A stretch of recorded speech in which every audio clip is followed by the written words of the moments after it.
Anything that is authentic, it has a value. Anything that has a tradition. Carlos is really the king of the sport of kings. It's a very, very demanding sport. He's the guy that really has become the best of the best. This is a guy that is unrivaled in his winning in this sport.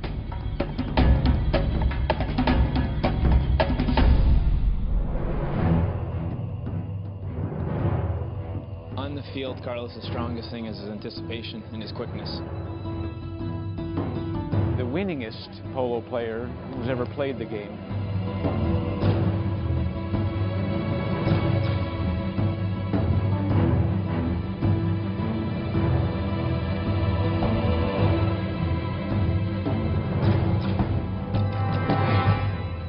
Polo is always elegant, sophisticated. It's what polo really is. Carlos Gracida, hijo de don Guillermo, otra leyenda del polo mexicano, siempre, desde niño, estuvo arriba del caballo. Fue un dominador absoluto desde los 17 años, y eso que apenas tenía 3 metas. Pero así fue, corridito hasta ser considerado el mejor del mundo. Un 10 goles, un polista 10 goles. Y es que no hay más techo para un jugador de polo, pero muy poquitos llegan en la historia. Un burdo comparativo con los mejores Pelé, Maradona o Michael Phelps, los mejores. Carlos Gracida guió a sus equipos a lo más alto del polo mundial. Ganador del Abierto de Estados Unidos 9 veces, del Abierto Argentino 5 veces, también 5 veces el mejor jugador del año, 3 veces conquistador del Grand Slam de polo, el único. Se llevó la triple corona en Argentina con la conquista de Hurlingham, Palermo y Tortugas. Conquistó el título Olimpia de plata, 10 veces el Abierto de Inglaterra. Y vaya que con los británicos había una estrecha relación, y con los reales. Fue instructor del equipo de la reina, ¿sí? Carlos era tal vez el único mexicano que podía dormir en el Palacio de Buckingham. Instruyó y compartió el equipo con los príncipes Carlos y los hijos Harry y William. Y siendo fanática de los caballos, la reina Isabel lo consideró su jugador favorito, el polo más flemático del mundo. Mis hijos y yo nos sentimos profundamente consternados y tristes de escuchar la noticia de la muerte de Carlos. El comienzo de una carta de condolencia escrita por el príncipe Carlos y dirigida a Guillermo Gracida, hermano de la leyenda, que Memo tiene una historia también de 10. Fue un privilegio jugar con él y siempre admiré sus habilidades en la cancha. Tenía apenas 53 años. La mañana del 25 de febrero de 2014 jugaba un torneo en la Florida. Era como su casa. Sorpresivamente, en una jugada el caballo sufrió un golpe, tan común en el polo, caray, pero hizo un giro inesperado. Carlos Gracida cayó al césped. Se cree que el caballo hizo un movimiento de cabeza hacia atrás impactando con la de Carlos, un golpe letal. No volvió a despertar. Horas después se anunciaba su fallecimiento en el hospital. No había quien...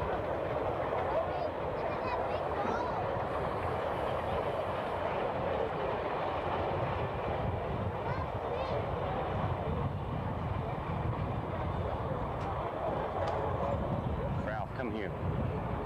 And you get under here and you stay under here. Congratulations also to Preston Carter, once again his first time in the U.S. Open. What an accomplishment. Good team put together there.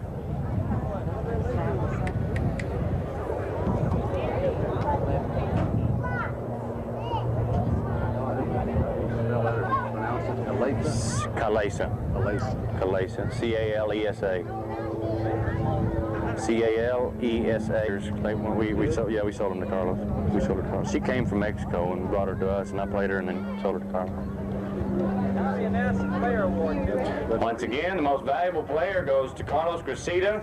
The Sharpshooter Award goes to Carlos Gracida, the best playing pony owned by Carlos Gracida. I guess you might call it Carlos's Open this year. What an accomplishment. Everything coming together for Carlos right at the same time. They made 4 out of 7 or 8, I guess. 2, and then he made 3, and he missed 2. Yeah, he made 3 and missed 2. And Memo, I think, missed 1. Memo made this one and missed 1 before, I think. Brad had stopped or something. Because Carlos had a penalty 2 and a penalty 4 stopped.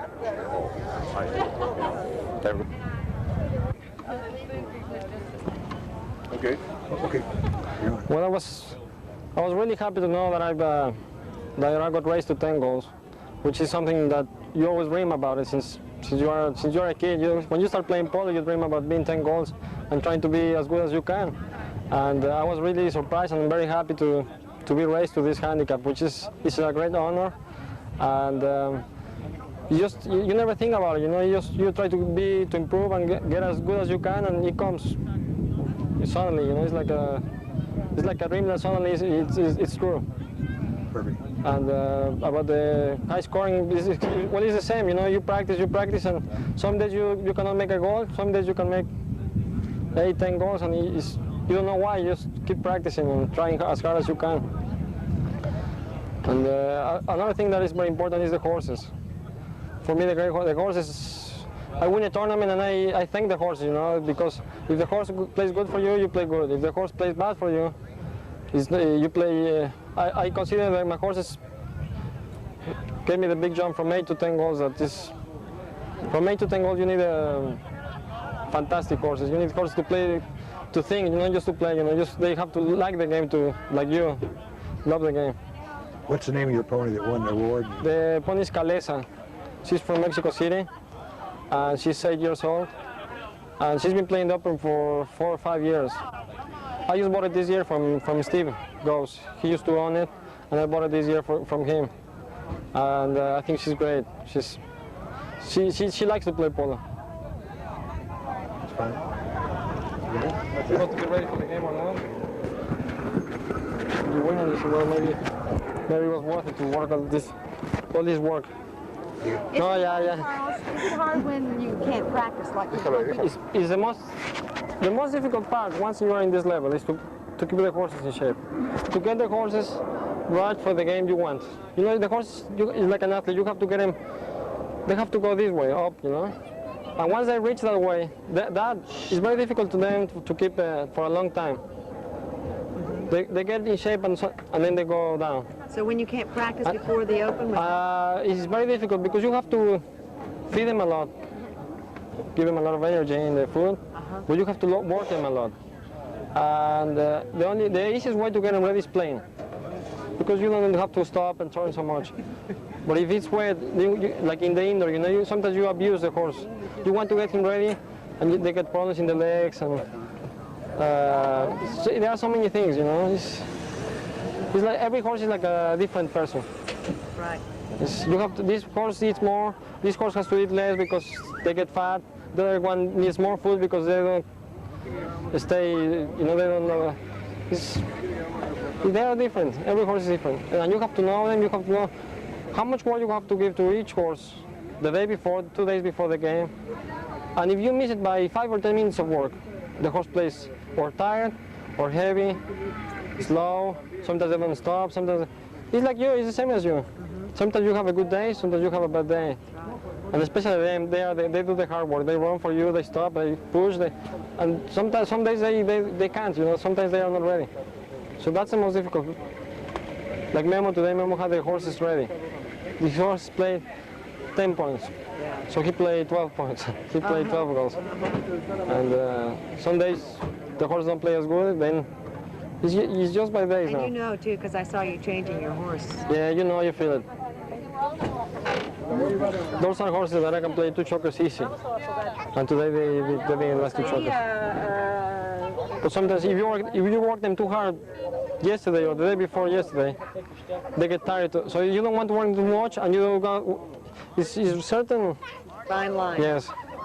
I have a big question for you.